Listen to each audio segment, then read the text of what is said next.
안녕하세요. 잘다갑TV의 명품 PD 한PD입니다. 지금 우리나라의 그 대한민국 사회, 무엇이 뜨거운지, 무엇이 용광로를 끓게 하는지, 먼저 우리가 그런 것에 대해서 좀 관심을 가져야 돼요. 최근에 그 사건 중에 중요한 사건이 뭐냐면 바로 20대, 30대들의 어떤 폭풍의 질주, 분노의 세대들이 등장했다는 거예요. 기득권을 대표하는 그런 보수당 국민의힘에서 이 이준석 의원이라는 분이 태풍을 일으키고 있어요. 어떤 당대표 선거에서 여론조사에서 1위를 하고 있고, 이게 내일인가 모레인가 이제 결과가 나오죠. 보수 기득권 세력에서 바로 세대 교체를 원하는 강렬한 열망이 나오고 있는 거예요. 지금까지 우리 정치사를 보면 이런 경우가 없었던 건 아니에요. 옛날에 김영삼 대통령도 그랬고, 김대중 때도 그랬고, 사실 노무현 대통령 때도 그랬어요. 사실은 나이가 조금 더 많았을 뿐이지, 노무현 대통령도 당선될 때 그 젊은 지지층들의 강렬한 지지를 받고 대통령이 된 거예요.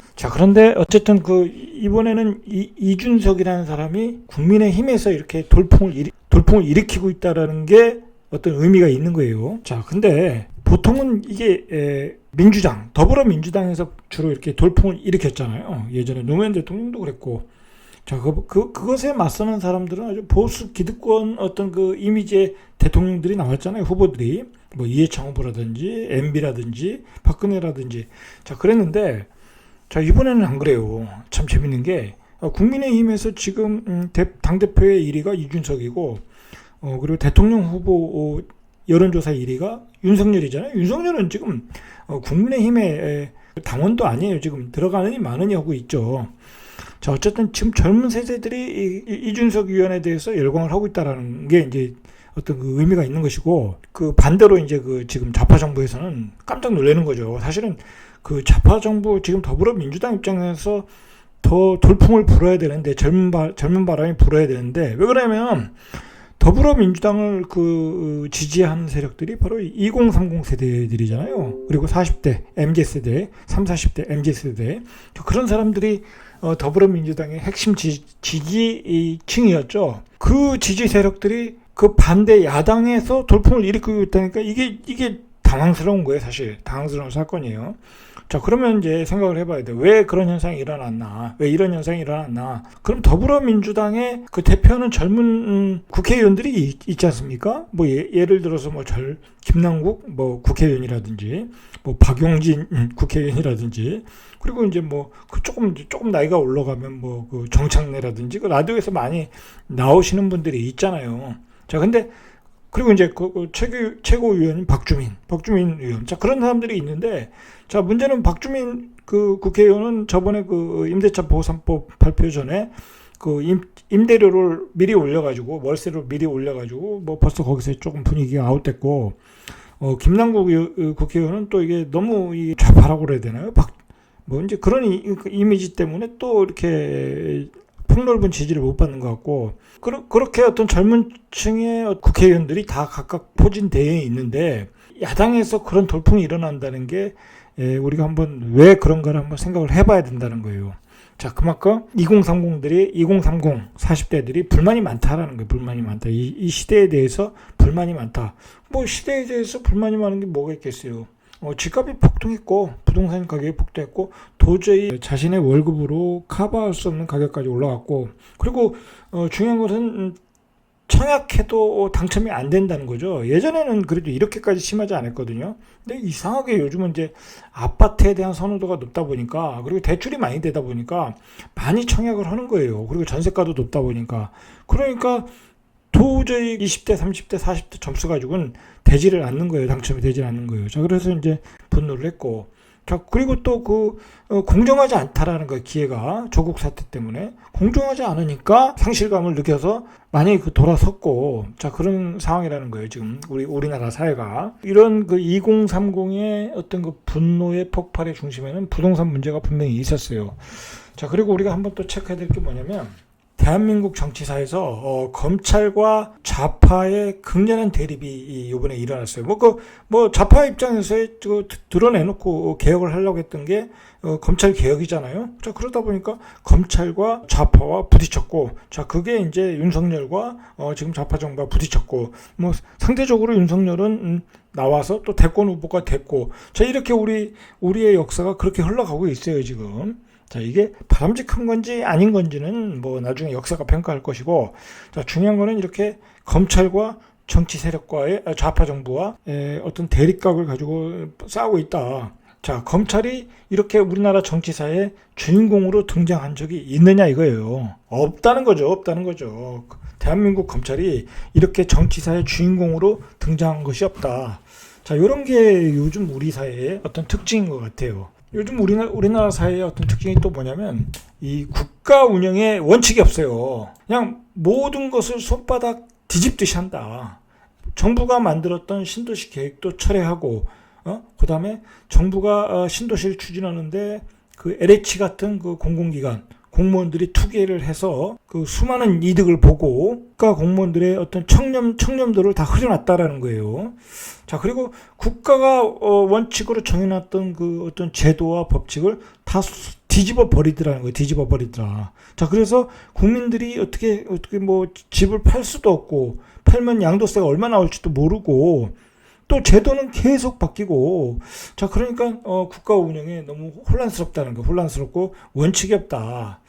자, 이러한 그 대한민국이 어떤 상황에 있다. 자, 거기다가 또 문제가 뭐냐면, 초저금리 유동성, 팬데믹 이후에 빈부의 차이가 극심해졌다. 이게 여러분 그 생각을 해보시면, 대한민국의 그 자산의 중심은 뭐냐면 부동산이에요. 그 부동산으로 인해서 어떤 그 가격이 급등하고, 그 강남이나 고급지들은 가격이 더 급등했으니까, 자, 그 부동산이 급등을 하면서 집이 없는 사람과 있는 사람, A급지와 B급지, 그리고 집이 두 채, 세 채 있는 사람과 한 채 있는 사람, 그 빈부의 차이가 벌어졌다. 극심하게 벌어졌다. 부동산만 그랬습니까? 주식시장도 마찬가지예요. 주식시장도 1450까지 꼬꾸라졌다가 3200까지 올라가는 과정에서 주식으로 또 돈 번 사람도 많다. 자, 주식시장에서도 빈부이차가 벌어졌고, 코인은 말할 것도 없죠. 코인으로 또 떼부자가 된 사람들이 많아요. 자, 그 얘기는 뭐냐면, 코인에 투자해서 망한 사람은 많고, 코인에 투자해서 부자가 된 사람은 소수라는 거야. 부동산도 마찬가지고, 그리고 주식은 더 말할 것도 없고, 빈부의 차이가 벌어졌다. 극심한 어떤 상실감을 가질 수 있는 것은 바로 20대부터 40대 MZ세대, 자, 그 사람들이었다는 거예요. 그게 분노로 표현되어 있고, 자, 그게 정치적인 측면에서는 검찰과 좌파의 대립으로 갔고, 이준석 태풍이라는 어떤 그 새로운 트렌드를 만들어내고 있는 거예요. 이 기이한 현상이 일어나고 있는 거예요. 보통 보수 여당에서 그렇게 젊은 세대 교체 열풍이 불어오지는 않았거든요. 자, 그만큼 사회가 혼란을 겪고 있다라는 거예요. 자, 그 혼란의 중심에 바로 부동산이 가장 중요한 핵심 문제라는 거예요. 지금 그 정부가 굉장히 어려운 공정에 처해 있는데, 지금 또 집값이 또 급등하는 분위기잖아요. 자, 그러면 더욱 어려운 국면으로 가고, 내년 대선도 분명히 부동산에 영향을 줄 가능성이 많아요. 대선의 핵심 이슈가 될 것이다. 자, 그 부동산의 문제 중에 가장 큰 문제가 집값이 올라가는 것도 문제지만 어떤 과도한 세금의 문제인데, 자, 이게 조금 입장이 틀려요. 자, 부동산 시장은 세금 주머니인데, 자, 대한민국이 세계 최고 수준의 징벌적 과세라고 전문가들은 이야기하고 있어요. 가장 세금을 예를 들어서 지금 올해 그 추가 세수가 32조가 더 필요하다고 그래요. 홍남기 부총리가. 이것을 왜 필요하냐면 여러 가지 돈이 많이 필요한데 일단 재난지원금도 써야 되고, 코로나 이후에 어떤 그 들어가는 비용들이 많지 않습니까? 백신 접종도 해야 되는 거고, 어쨌든 그 추가 세수가 32조가 필요한데, 1분기에 국세 수입이 88조라고 그래요. 88조 5천억 정도. 1분기 88조 5천억이 전년 동기 대비 19조가 더 거쳤다고 그래요. 19조가.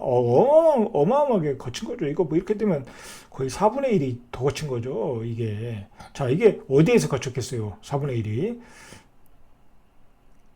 자, 그게 어디서 고쳤냐면 올 1분기 양도소득세가 3조 2천억 가량 늘었다고 그래요. 19조 중에 3조 1천억이 늘었다는 거예요. 양도소득세가. 같은 기간 소득세 전년 대비 6조 4천억이 늘었다는 거예요.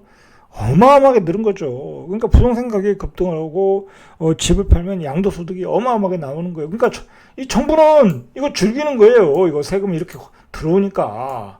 집값 오르는 걸 오히려 즐기는 게 있는 거예요. 증권거래세가 1조 3천억에서 3조 1천억.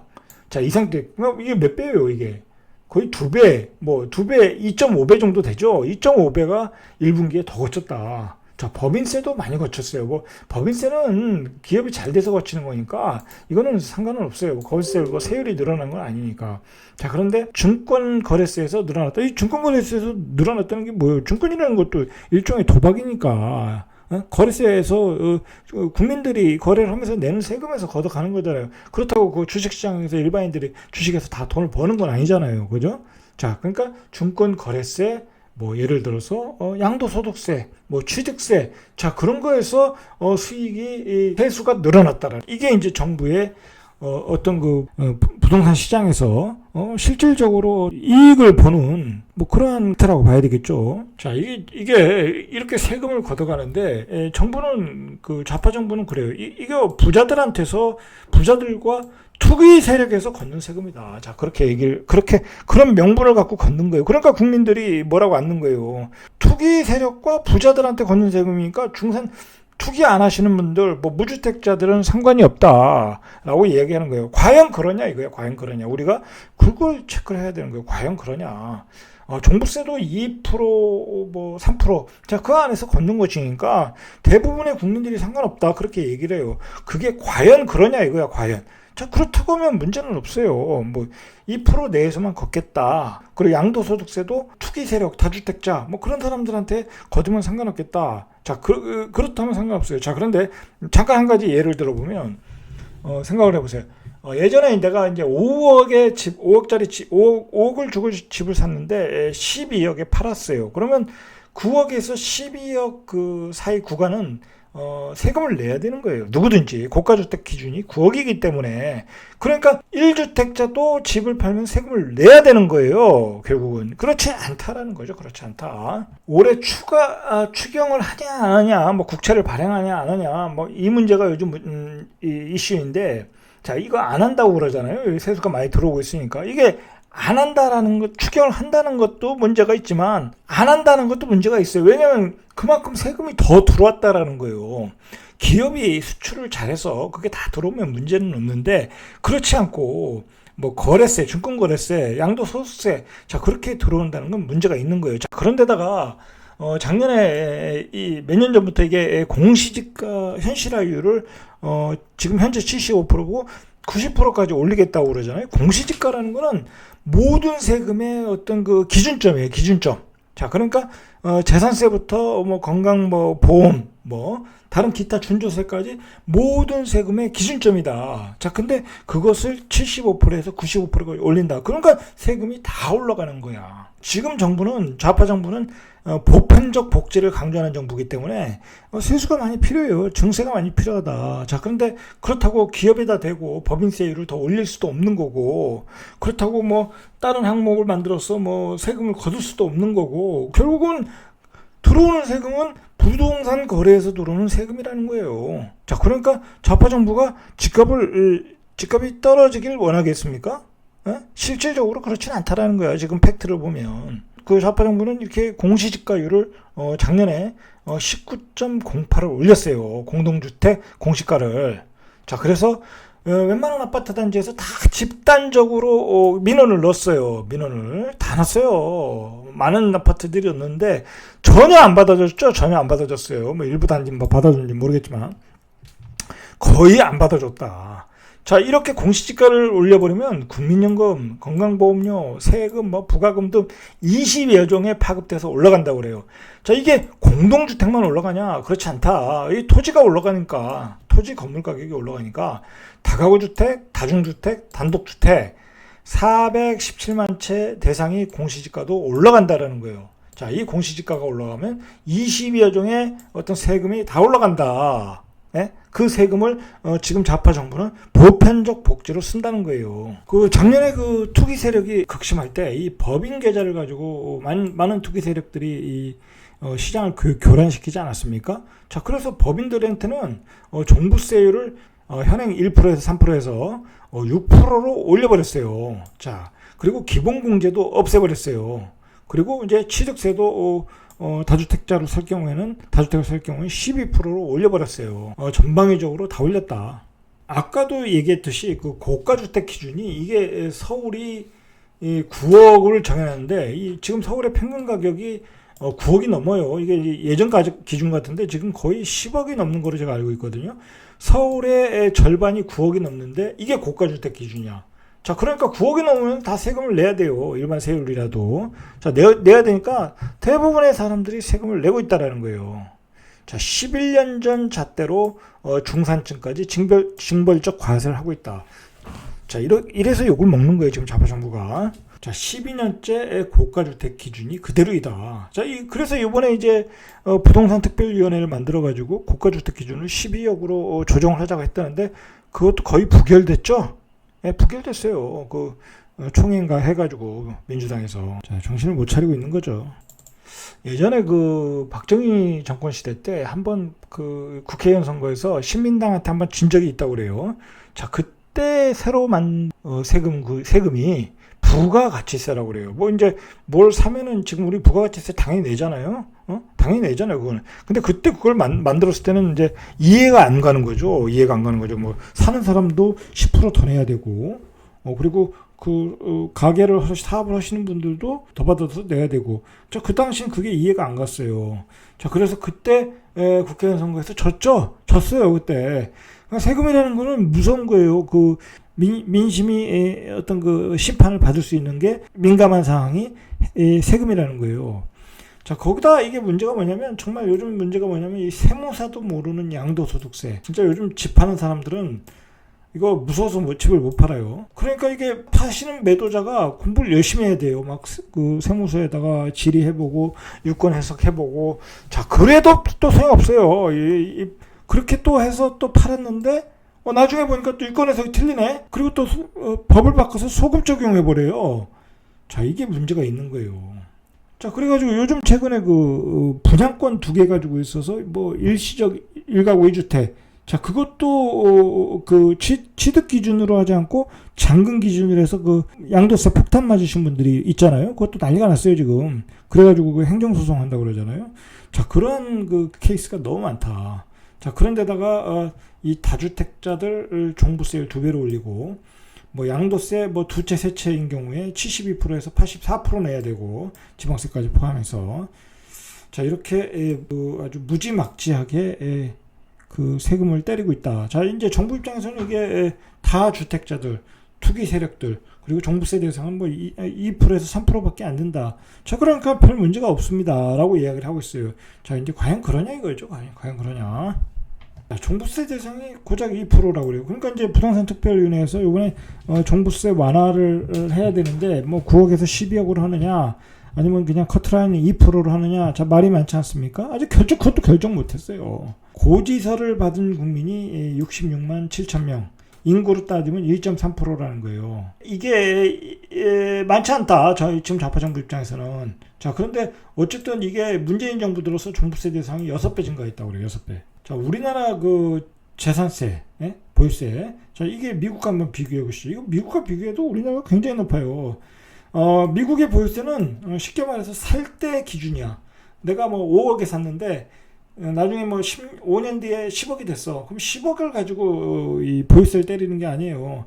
5억을 가지고 때리는 거예요. 근데 우리는 집가 상승하면 계속 상승하죠. 이 보유세가.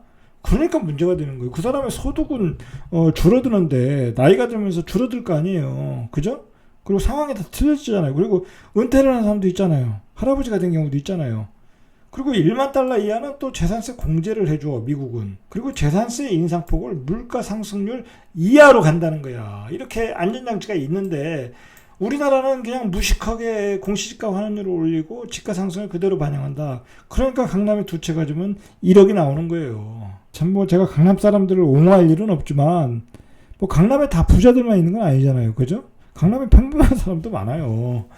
예? 거기서 태어나가지고 평범하게 직장 다니고 그러신 분도 많거든요. 자, 그런 사람들 소득도 없는데 뭐 5천만 원, 1년에 3천만 원, 4천만 원 내라고 해봐요. 돌아버리는 거예요. 돌아버리는 거. 이렇게 세금 폭탄을 때리는 것은 부류를 갈라놓는 것 같아요. 제가 보기에는 어떤 그 기득권과 비기득권, 자 이렇게 갈라놓고서 뭐 갈라치기를 한다고 그럴까요?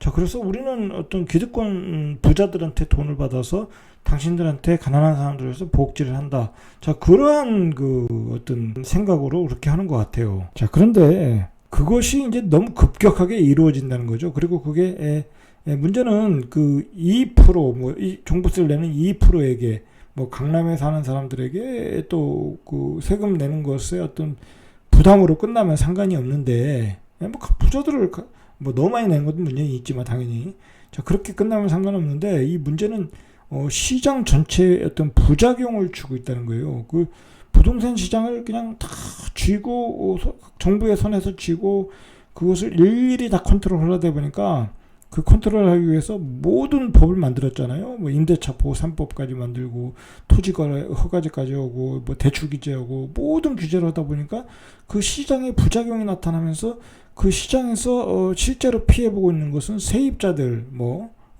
무주택자들이라는 거예요. 무주택자들. 집값이 올라갔으니까. 자, 그래서 어쨌든 이 부작용 중에 하나가 정부가 다주택을 하지 말라고 하니까 뭐 다주택 있으면 이제 그 장관도 못 하잖아요. 이제 차관도 못 해요. 차관하려면 다주택 되면 이제 이 좌파 정부에서는 차관도 못 해요.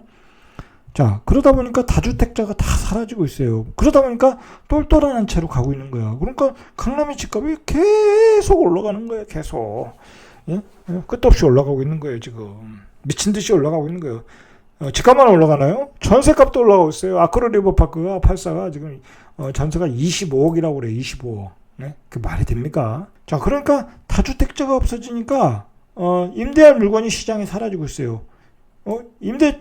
민간 임대사업자 제도까지 폐지. 그 다음에 강남의 실거주 요건을 강화했죠. 재개발, 재건축하는 물건에. 자, 그러니까 임대한 물건이 사라지니까 강남의 강남의 전세 가격이 폭등하고, 그 다음에 매매가도 또 폭등을 하고 있고, 갭 투자가 되니까. 자, 무주택이 이왕 살 거면 그냥 강남에 사는 게 낫지 않겠어요? 예를 들어서 이제 아크로 리버파크가 32억, 3억이라고 하면 전세가 25억이에요. 그러면 7억만 있으면 사잖아요. 그렇게 되는 거예요. 나는 어디 가서 전세 살고, 그냥 아크로 리버파크 사놓자. 그렇게 되는 거예요. 물론 이제 보유세가 엄청나지만. 자, 이렇게 규제는 모두가 똘똘한 채로 몰아가고 있다. 자, 결국은 이게 강남의 부자들은, 더욱 부자로 만들고 있는 게 좌파 정부야, 지금. 근데 참 불만스러운 게 뭐냐면 모든 정치인들 뭐 야당이건 여당이건 딱 주소를 내밀면 주소가 오픈되면 다 강남이야. 뭐 일부러 그러는지 뭐 이렇게 강남은 더욱 올라갈 수밖에 없는 구조로 만들고 있다. 모든 구조가 이게 이래서 되겠냐 이거예요. 그리고 강남에 들어갈 수 있는 중산층이 강남에 들어갈 수 있는 사다리는 다 끊어놨어요. 자, 그러니까 요번에 원벨 같은 경우에 이제 분양을 하는데 10억이 있어야 된다고 그러죠. 15억 뭐 대출 받은 거니까 계약금만 해도 한 몇 억 들어갈 거 아니에요. 현금 10억이 있어야 된대요. 대출 받더라도 대출이 안 나오죠. 10억 이상이면 10억 있는 사람이 어디 있어요? 대출 안 받고 온전히 10억 있는 사람이 얼마나 되겠냐고요. 물론 많죠. 부자들은 많으니까. 자, 그런데 이제 평범한 사람들은 청약 점수를 갖고 있더라도 청약을 못 하는 거예요. 자, 이제 돈 많은 사람들의 잔치가 된 거예요, 그거는. 자, 그리고 그 대출 규제를 막았다는 건 이제 중산층의 사다리를 다 끊었다는 거예요. 강남 진입의 길이 다 막혔다. 이 좌파 정부 들어서. 자, 그래서 이 MZ 세대 뭐 35세, 47세? 47세인가요? 그때가 MZ세대라고 그래요. 자, 이 세대들이 이제 불만이 많은 거예요. 이런 상황에서. 자, 이제는 가격 자체가 영끌해도 못 사요. 못 살 가격이에요. 자, 그런데 여기서 더 폭등한다고 그래요. 시장은, 전문가들은. 자, 전문가들이 지금 가격이 얼마나 많이 오른지를 몰라서 그렇겠습니까? 시장이 그렇게 만들고 있다는 거예요. 정부의 규제 자체가 매물이 없으니까 그리고 전세 가격이 오르니까 자, 그 사람들도 답답해서 더 오른다라고 이야기를 하고 있는 거예요. 현실적으로 뭐 거래는 많이 되지 않겠지만 하나 거래되면 호가가 올라가고 뭐 그렇게 된다는 거야. 자, 지금 영끌에도 못 사요 지금은. 그러니까 지금 뭐 영끌에서 사시는 분들은 굉장히 무리를 두는 거예요. 무리를 둔다. 자, 그리고 어쨌든 인국공 사태, 뭐 조국 사태, 그리고 공정하지 않다라는 걸 일반인들이, 젊은 세대들이 다 알았어요. 그러니까 지금의 세대는 분노의 세대들이야. 그러니까 오늘 윤석열 대권 후보, 그 사람이 현충원 가서 거기다 쓰지 않았습니까? 방명록에 분노하지 않는 뭐 나라가 되었으면 좋겠다. 뭐 그런 나라, 뭐 그런 얘기 쓰지 않았습니까? 자, 그만큼 이 사회에 어떤 분노가 팽배하고 있다.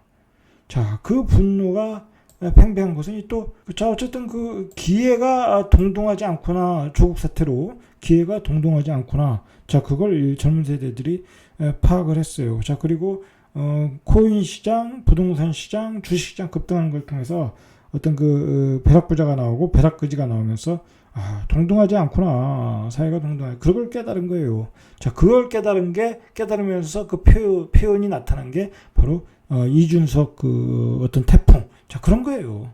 그리고 분노라는 말이 어떤 정치의 키워드가 된 거야. 내보니까. 자, 어쨌든 더불어민주당 좌파는 보편적 복지를 하는 정책을 가지고 있으니까 세금이 엄청나게 필요해요. 이 당은. 그래서 지금 우리나라 국가 부채가 계속 증가하고 있지 않습니까? 자, 사실 이 더불어민주당 좌파가 정권을 잡으면서 뭐랄까요? 한번 암에 걸리신 분들이 이렇게 한번 의료를 받으면 굉장한 혜택을 많이 받아요. 의료복지 같은 제도에 있어서. 그리고 뭐 노인들 복지라든지 그런 긍정적인 측면은 분명히 있어요. 그런 복지 국가로 가려면 그런 게 돼야 되죠. 자, 그리고 요즘 뭐 그런 얘기까지 나오잖아요. 기본소득 논쟁이 나오잖아요. 뭐 이재명 후보가 기본소득 얘기를 했고, 그리고 이제 오세훈 후보는 안심소득을 얘기했고, 뭐 김종인 씨도 기본소득 얘기를 잠깐 끊었다 이제 들어갔고, 이 기본소득까지 줘야 된다. 뭐 젊은 애들 뭐 30만에서 50만 원. 자, 그런 얘기까지 오고 갔어요. 이건 뭐 선진국에서는 하고 있는 건데, 자, 우리도 해야 된다라는 그런 얘기죠. 자, 그만큼 이제 굉장히 많은 복지가 필요하다. 복지를 위한 세금이 필요하다라는 거예요. 근데 문제는 뭐냐면 대한민국의 세금이 나올 구멍이 그렇게 많지 않아요. 결국은 다 나온 게 알고 보니까 부동산과 그다음에 증권이에요, 증권. 뭐 기업이 잘해서 버는 거는 뭐 그렇다 치더라도 그거는 이제 변동성이 있는 거니까 의외로 부동산과 증권 시장에서 많이 퍼부어갔다. 자, 그리고 지금 뭐 얼마나 많은 재난지원금이 들어갔어요. 자, 결국은 이제 지금 좌파 정부는 부자의 부동산에서 걷는 거죠. 자, 그래서 그걸 보편적 복지로 쓰니까 문제가 되지 않는다라고 주장을 하는 거예요. 자, 그렇지만 우리가 앞에서 봤듯이 시장에서는 그게 그렇게 나타나지 않더라. 전세가 월세로 바뀌었고 월세 가격은 올라가고 전세 가격은 올라가고, 자, 결국은 임차인들에게 다 전가되더라는 거예요. 그렇지 않겠습니까? 강남에서 집 한 채, 두 채 가지고 있는데 몇 천만 원 내렸는데 그걸 다 어떻게 내겠어요? 그걸 전세를 월세로 전환하는 거예요. 자, 그렇게 해서 내고 있더라는 거예요. 결국은 서민들한테 다 전가가 되고 있더라는 거예요. 그 세금에. 오직하면 신문에 이 가렴주거라는 표현을 많이 나와요. 얼마나 많은 세금을 이 좌파 정부에서 걷어가니까. 자, 그리고 뭐 그걸 부자들에게서만 걷어가면 문제가 없는데, 아까도 말했듯이 결국 세금 폭탄은 임차인과 약자에게 전가가 되는 거예요. 예를 들어서 상가 세입자 임차인들에게 전가가 되는 거고, 전세가 월세로 전환되는 거고. 자, 결국은 강남 전세 가격은 폭등했고, 결국은 공시지가 올린 거는 준조세로 올라가고, 결국은 내가 내는 건강보험료가 올라가는 거예요. 자, 이러다 보니까 전체적으로 이 가렴주거라는 말이 신문에서 많이 나오고 있는 거예요. 결국은 이 중산층 징벌세가 됐고 서민층에도 전가되는 현상을 보여줬다라는 거예요. 자, 우리가 분명하게 파악할 게 있어요. 지금 우리의 아파트 가격 수준이 과연 어떤 가격 수준인가 냉철하게 생각을 해야 돼요. 막 지금은 모든 사람들이 그 아파트에서 많은 수익을 얻어냈고 많은 부자들이 나왔잖아요. 많은 자산을 늘렸고, 자, 그리고 아직도 뭐 말도 안 되는 상품들에 막 투자도 하시고 막 그렇게 지금 시장은 막 돌아가고 있어요. 뭐 1억 이하의 아파트다, 뭐 지방의 뭐 면읍 단위의 뭐 아파트다, 뭐 막 마구마구 투자해서 거기서 이제 자산들이 이렇게 거기서 이제 이익을 실현하고 뭐 이제 그런 과정들이 되고 있다 보니까 지금 현재의 가격들에 대한 어떤 객관적인 평가가 없는 거야. 자, 객관적인 평가가. 자, 여러분 생각을 하실 게 지금 서울이 올해만 6.95%가 상승을 했어요. 6.95%. 자, 이거 6.95%면 올해 지금 6월달이잖아요. 그러면 이거 연말 되면 이게 몇 프로가 되겠어요? 예? 20%가 될 수도 있고 15%가 될 수도 있어요. 그만큼 가격이 엄청나게 올라갔다라는 거예요. 자, 이게 부작용이 어디서 나왔냐? 이런 부작용이 어디서 나왔냐? 저는 이 정부의 규제가 잘못됐다고 보는 거예요. 규제에서 잘못돼가지고 규제만 잘했어도 이런 버블 구간으로 들어가지 않는데 이 규제가 잘못된 거다. 요즘에 나오는 얘기가 수도권 외곽 지역, 뭐 예전에 이제 막 동탄 같은데 뭐 10매덕 된다는 것은 이제 뭐 그런 것 가지고 뭐 거품이다 그런 얘기 하지도 않고 놀라지도 않아요. 얼마 전에 그 의왕시에 있는 뭐 GTX-C가 들어간다고 해서 거기에 있는 또 아파트가 15억을 찍었다고 그래요. 자, 여러분 이거 생각을 해야 돼요. 15억이니까 뭐 다른 데도 15억 찍고 뭐 거기 GTX-C가 들어오니까 뭐 그럴 수도 있다 이렇게 생각을 할 수 있어요. 뭐 그 개인의 그 아파트가 문제가 있다라는 건 아니에요. 대부분의 아파트 GTX 역세권에 있는 아파트가 또 그렇게 또 가격들이 버블이 꼈어요. 자, 예를 들어서 설명하는 거예요. GTX-C는 예를 들어서 언제 들어올지 모르는 거야. 이게 5년이 될지 10년이 될지 모르는 거예요. 또 들어와서도 그게 얼마나 효과가 있을지 뭐 효과는 분명히 있겠죠. 자, 그러나 그 먼 미래에 대해서 너무 기대치가 빨리 반영되는 것은 거품이 될 수가 있는 거예요. 여러분 그 15억이면 한 3년 전인가요? 성수동에 요즘 트리마제라고 그 좋은 아파트 있지 않습니까? 그 고급 아파트. 그게 분양하고 입주 당시에 한 20억 찍었나요? 뭐 그 17억에도 뭐 나왔던 것 같기도 하고 뭐 예를 들어서 뭐 한 20억 근처에서 찍었던 것 같아요. 그 트리마제는 그 굉장히 고급 아파트예요. 자, 그런 아파트의 가격에 거의 근접했다라는 거예요. 근접했다. 요즘 이 수도권 외곽도 거의 버블 구간으로 들어가고 있어요. 제가 보기에는. 자, 서울의 아파트는 이미 버블 구간으로 들어갔고 수도권 외곽도 엄청나게 버블로 들어가고 있다. 자, 이런 버블이 왜 일어났냐 이거예요. 왜 일어났냐. 자, 그것은 임대차 시장에 문제가 있기 때문에 이런 현상이 나오는 거예요. 임대차 시장만 딱 안정돼 있으면 굳이 내가 비싼 가격에 살 필요가 없잖아요. 그냥 전세로 살면 되니까. 그렇다고 지금 가격에 사는 사람들이 다 돈이 넉넉해서 사는 것도 아니고 대출을 가득 받아가지고 그 이자 부담을 안고 사는 거기 때문에 사실 부담스럽다는 말이에요. 부담스럽다. 지금의 시장은 여러 가지 부작용이 있다. 자, 그 중에 하나가 이 임대차 보호 3법 이후에 월세 반전세가 급증을 하고 있어요. 뒤에서 이제 체크해보고. 자, 월세 반전세가 급증하고 있고, 좌파 정부 이후에 전세 가격이 엄청나게 폭등을 했는데, 문재인 정부 4년간 전세 가격이 44%가 폭등했다고 그래요. 이게 수치상의 44%지, 거의 2배 이상 더 올랐다는 거예요. 2배 이상. 자, 거의 뭐 50% 이상 더 올랐다고 보시면 돼요. 44% 올랐다. 자, 그 임대차 보호 3법 시행 직후인 작년 8월부터 10월까지 서울 아파트 전월세 거래량이 13만 6천 건 정도. 자, 그 중에서 반전세 월세가 4만 6천 건. 전체 임대차 거래의 34%라는 거예요. 엄청나게 늘은 거예요, 지금.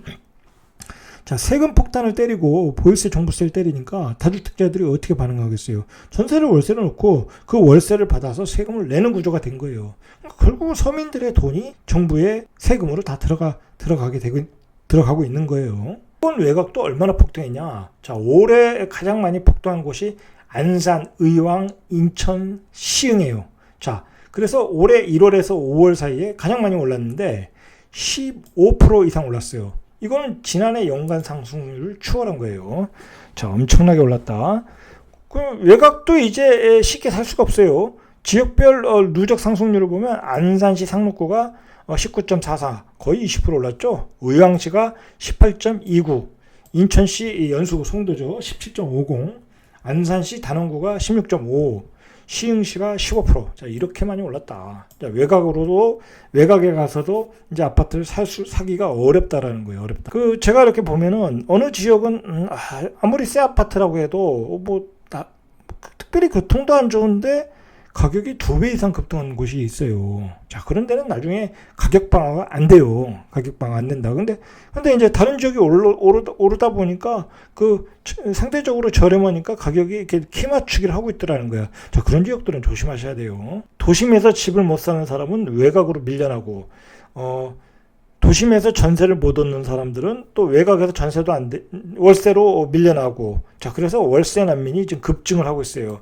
자, 월세 반전세 비중이 새 임대차 시행 직전 10개월 28.1%였던 것과 비교하면 5.9포인트가 오른 거예요. 그러니까 한 34포인트 이상 된다는 얘기는 지난해보다, 그러니까 임대차법 시행 직전보다 한 약 6% 정도 전월세가 늘어났다라는 거예요. 아니, 월세 반전세가 늘어났다라는 거예요. 자, 그래서 순수 전세 비중은 71.9%에서 66%로 감소했다. 자, 월세 난민이 늘어났다. 자, 그리고 사람들은 도심에서 집을 못 사고 전세도 못 얻고 하니까 수도권 외곽으로 밀려나고 있다라는 거예요. 서울의 평균 전세 가격이 6억이라고 그래요. 6억. 자, 그러니까 6억이 없으면 서울에서 평균적으로 살 수가 없어요. 자, 그러니까 4억, 3억 가지고 계신 분들이 수도권 외곽으로 밀려나가고 있는 거예요. 전세를 얻으러. 자, 그럼 당연히 이제 생활의 질이 현격하게 떨어지겠죠. 자, 우리가 이렇게 고난을 겪고 있다라는 거예요. 고난을 겪고 자, 결론입니다. 여러 가지 말들이 중요한 것은 이걸 어떻게 해결할 것이냐. 본인이 각자 해결하셔야 돼요. 해결하셔야 되는데, 세상을 믿지 말라는 거예요. 그리고 정부도 믿지 말라. 정부 믿고 있다가 이렇게 가격이 급등했잖아요. 공급량을 충분히 공급해 줄 테니까 기다리라는 거잖아요. 자, 그런데 서울의 당첨 평균 가점이 67점이라고 그래요. 67점이면 거의 한 20-30년 동안 무주택의 4인 가구에 거의 만점 거의 상위권 점수여야 돼요. 그러니까 대부분의 사람들이 가능성이 없는 거예요. 공급 물량은 그냥 장밋빛 물량이야. 장밋빛 물량. 나의 물량이 아니라는 거예요. 이제 사전청약도 시작하고 3기 신도시도 하겠지만, 이제 새 아파트의 이주 수요가 너무나 많기 때문에 일반 사람들은 도저히 받을 수가 없어요. 옛날에는 아파트를 분양받는 사람이 한정돼 있었어요. 자, 그러나 지금은 안 그래요. 아파트에 살던 사람들이 구축 아파트를 사고 신축 아파트로 이사하기 때문에 수요가 급증했단 말이에요. 자, 급증하는 수요를 정부의 공급 물량으로는 대체할 수가 없어요. 대체할 수가 없다. 자, 그러니까 이제는 나를 믿고 살아야 돼요. 나를 믿고. 자, 지금 우리가 이 8년 동안에 얼마나 많은 자산의 급등을 봤습니까?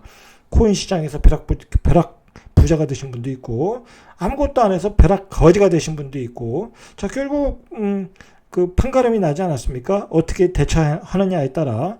자, 그러니까 결국은 이 정부를 믿고 내가 기다렸던 사람들은 다 벼락거지가 됐어요. 벼락거지가 됐어요. 자, 그러니까 이제 자신이 판단해야 돼요. 자, 그러나 지금의 아파트 가격이 폭등을 해도 지금은 버블 구간이다. 벌써 이미 버블 구간으로 들어갔다라는 거예요. 자, 그러니까 내가 이 험난한 세상을 스스로 돌파하고 살려면 이제 공부를 하셔야 돼요. 어떤 대안적인 투자가 있는 건가? 대안적인 투자. 자, 그런 걸 찾아서 내가 투자를 하는 수밖에 없어요. 자, 그게 주식이 될 수도 있고, 기타, 금이 될 수도 있고, 여러 가지 방법이 있겠죠. 달러도 될 수 있고. 자, 그렇게 이제 스스로 찾아서 가야지, 집값이 폭락을 한다든지, 떨어진다든지, 그런 사람들에게 기대해서 기대한다는 것은 그것도 알 수가 없는 거예요. 알 수가 없는 거고. 그렇게 또 급락할 수도 없는 거고. 자, 그런 폭락론에 너무 기댈 필요도 없고, 문제는 이제, 자산이 이제 버블 구간에 들어갔으니까 버블은 어느 시기에 이제 빠지게 돼 있어요. 어떤 긴 기간을 통해서. 자, 이제 그런 거에 대한 어떤 준비를 하면서 스스로 이렇게 숙제를 풀어나갈 수 있도록 노력을 하셔야 될 것 같아요. 자, 오늘은 여기까지. 이상 절대값TV의 명품 PD 한 PD였습니다.